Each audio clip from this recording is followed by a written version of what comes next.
Bonjour, bonjour. Bon matin tout le monde. Comme vous voyez, Linda est au téléphone.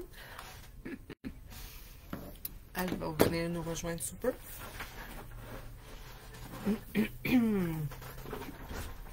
On a eu des beaux commentaires hier Fait qu'à tantôt. de notre vidéo de Rhodochrosite. C'est une belle pierre d'amour. On a eu des beaux commentaires. Bon, je vais laisser Linda prendre la place. On va s'asseoir ensemble. Bonjour, bonjour, bonjour. Ah, moi, c'est à ce côté en quelque part. Est-ce que tout le monde va bien? Je vais juste prendre une gorgée de café. Ah, c'est donc bon. Alors, on va vous parler de quoi aujourd'hui? On est rendu au chakra du troisième œil et la troisième oreille. Donc, je vais vous parler où ils sont localisés. La troisième, bonjour Guylaine, la troisième oreille est située en arrière. Ici, de nos oreilles, on a comme une bosse. On l'a de chaque côté. Alors, c'est situé là. Qu'est-ce que ça fait quand on sait que ça se développe? Souvent, on entend comme du murmurage. On n'est pas certain si on fait des problèmes d'entendre des grichements dans les oreilles. Ça fait un drôle d'effet. Et puis, il y a des gens qui s'imaginent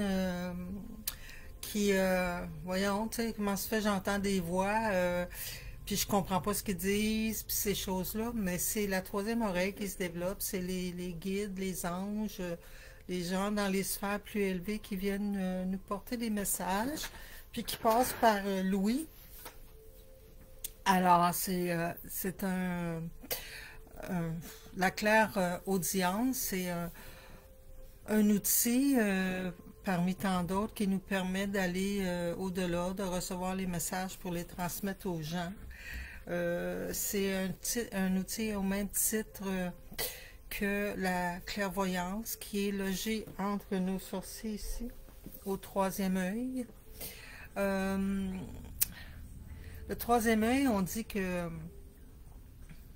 c'est comme si on voyait dans un genre de tunnel, puis qui nous apparaît des images, et puis on est capable de distinguer différentes choses. Quand on développe le troisième œil, on fait des exercices semblables à ça, justement pour s'habituer à, quand on ferme nos yeux, de voir des choses. Mais avec le temps et l'expérience, les images y viennent toutes seules.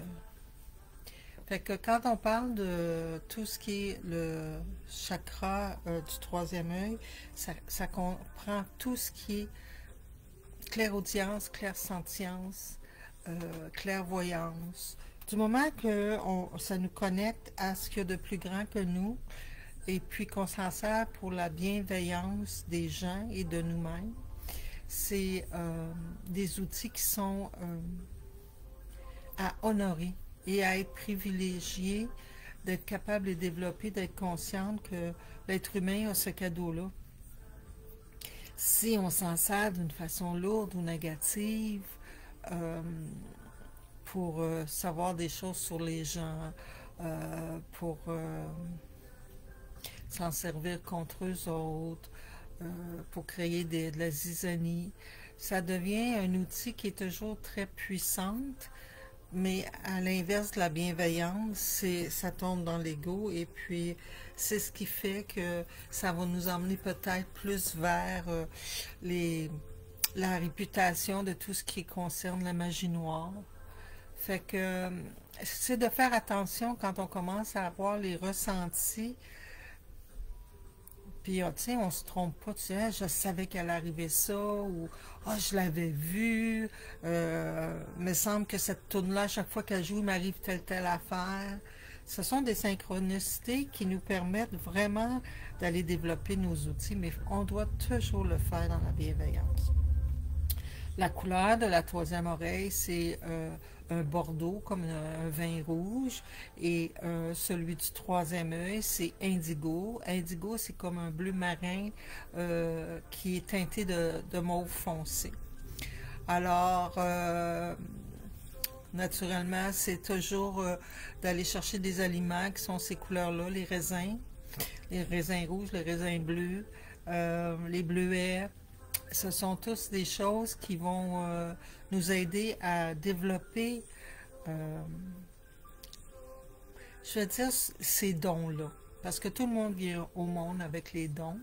Il suffit d'en prendre conscience, de les accueillir et de les recevoir avec respect et de les développer avec humilité. Vous savez, il y a beaucoup de gens qui viennent me voir et ils me disent oh, quand j'étais plus jeune, je voyais des choses, je les entendais, mais j'ai eu peur, fait que tout a bloqué. C'est normal que tout bloque parce que notre âme, elle travaille toujours pour notre bien-être.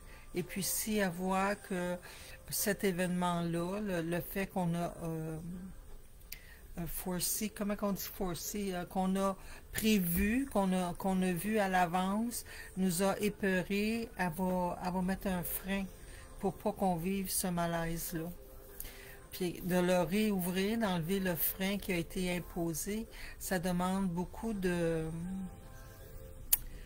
d'introspection, de patience, parce que l'âme, elle va ouvrir la porte à ce que vous preniez votre cadeau doucement pour pas que vous soyez heurté par la force d'avoir ces dons-là et la responsabilité qui vient avec. C'est, il me semble que je dis souvent, c'est important de savoir que la responsabilité qui vient attachée à la clairvoyance, clairaudience et clairsentience, elle est énorme. D'avoir le privilège de voir un peu dans l'avenir, pardon, d'être en prévention de choses qu'on croit qui peuvent arriver.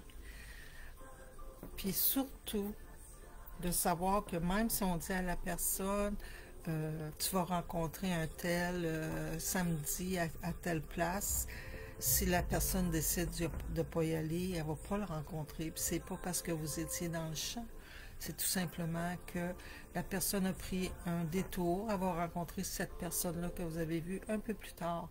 Fait que d'avoir l'humilité de dire, je peux m'avoir trompé ou je me suis mal exprimé ou j'ai pas pris le bon vocabulaire pour vous exprimer. Je respecte le choix que vous faites et à la vitesse que vous allez. Ça fait partie de nos responsabilités.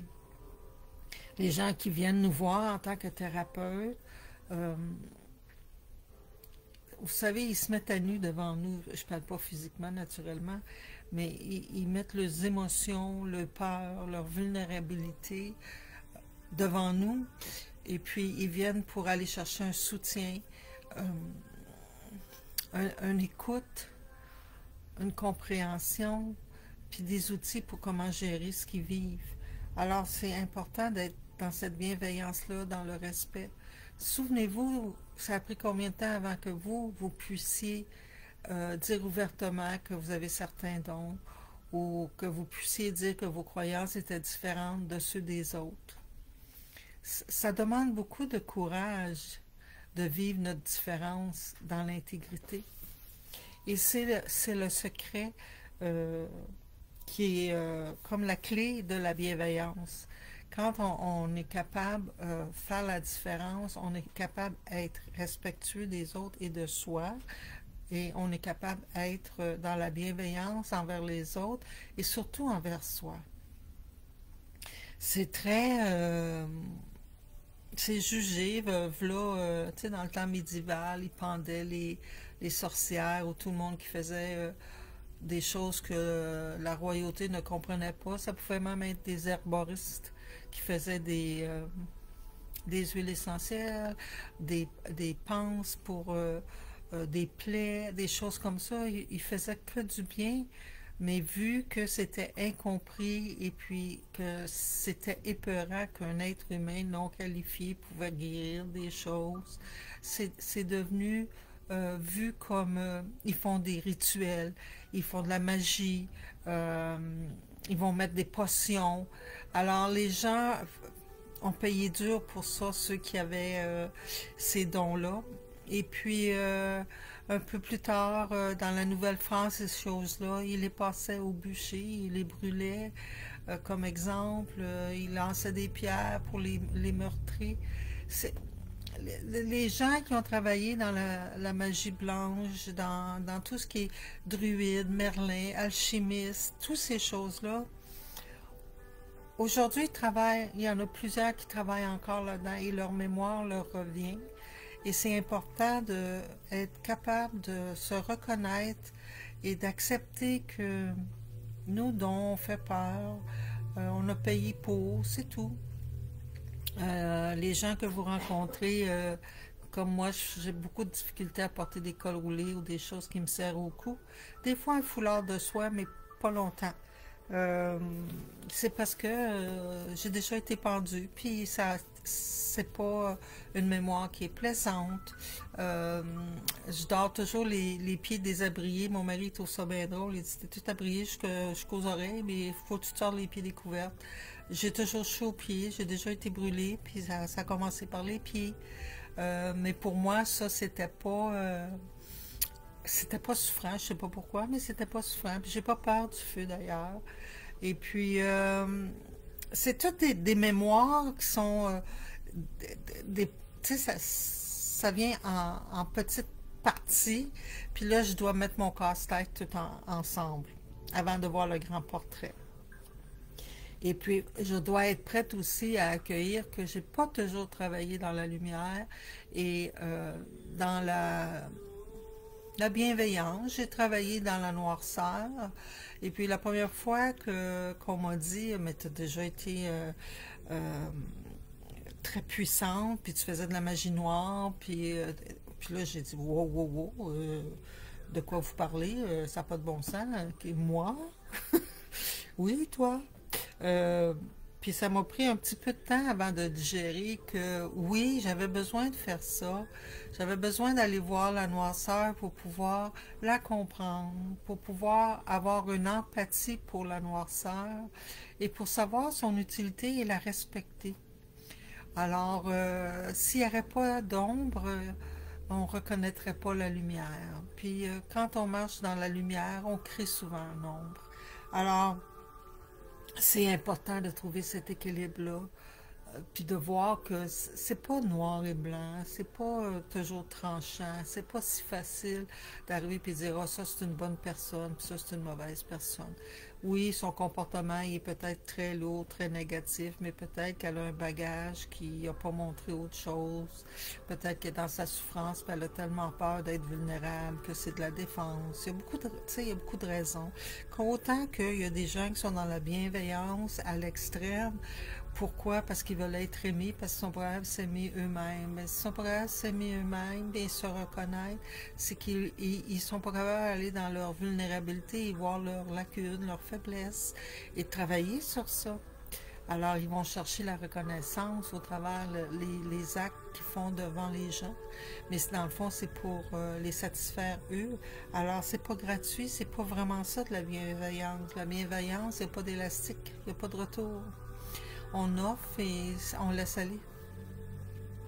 Alors, le troisième œil et le chakra de la troisième oreille aussi, ce sont des chakras qui sont bien sollicités et qui font une grande différence avec l'ombre et la lumière. Et on peut travailler dans les deux sphères.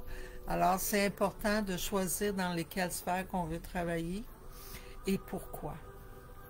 Moi, quand je vais dans les vies antérieures, je vais toujours dans le bois de temps, ce que j'appelle le cacamou, pour aller voir ce que les gens ont souffert, ce qu'ils n'ont pas compris, ce qu'ils n'ont pas complété.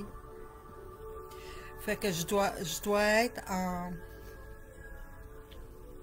Je dirais pas en contrôle, mais je dois être en maîtrise, de ne pas avoir peur de ce que je vois autour de moi parce que je le regarde, je suis une observatrice. c'est pas à moi que ça l'arrive, c'est pas moi que ça touche. Mais des fois, on fait des sauts, tu sais, c'est pas toujours beau de l'autre côté. Alors, il faut se préparer à tout ça. Fait que quand on développe nos dons, et je vous souhaite tous de les développer, on doit toujours être conscient que il y a autant de beau qu'il y a autant de laid. Puis ça vient avec. On fait beaucoup de rêves, mais on fait aussi des cauchemars. C'est comme ça la vie. Il y a toujours un équilibre, il y a toujours le yin, le yang, tout le temps, tout le temps. Alors, c'est ça. Puis en fin de semaine, ben c'est la fin de semaine de Pâques. Donc, c'est une fin de semaine, surtout les familles se rencontrent. Prenez le temps de vous faire des câlins, de vous aimer. Soyez dans la générosité, dans votre foi. Puis, ceux qui sont seuls, vous n'êtes jamais seuls. Et puis, ça représente beaucoup le potentiel de toujours être capable de revenir, de croire. C'est important d'avoir la foi, peu importe qu'est-ce que vous croyez. Si c'est pas au détriment des autres, c'est parfait. Ça n'a pas besoin d'être Dieu, ça n'a pas besoin d'être Bouddha, n'importe qui. Ça peut être du moment que c'est de la bienveillance. J'ai un petit écho en arrière qui me dit, faut que tu le dises en anglais. Alors, hi everybody. I was talking about the third eye and the third ear. The third ear is located in the back of your head, near the neck. There's like two bumps on each side, and that's where the third ear is developed. It's very strange when it starts developing because you hear languages without anything being clear. You can't make out the words, you can't make out the language they're speaking in. You hear music that you know they're not instruments from here. It takes a little while, but after you pass the stage of being surprised, it will come to you, and you will know that you are grateful because your third ear is developing itself. And the third eye is between your eyebrows here, and that allows us to see, to foresee. To exercise the third eye, we often say we have to look like through a channel that is dark, and images will appear, and we will see the light at the end of the tunnel. Therefore, the third eye chakra welcomes the third ear. So it's the how would you say that in English? Clairaudience. Clairvoyance, clear hearing, I'll say, and clear feeling. They're all combined in the third eye chakra. These colors are burgundy, like a red wine, or indigo, which is a dark, deep mauve blue. These colors will enhance your possibilities of foreseeing different things, of listening to your inner voice. Your intuition is located there. Your communication with your inner child is also located there. So it's very important to develop them for the good reason, always for well-being of self and kindness to others. If you're doing it just to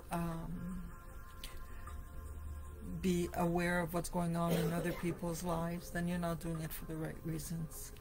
And as I was saying, you always have the choice of going through light or darkness, and sometimes there has to be a mixture of both, and you will develop your intuitive side in light, and you will see good things.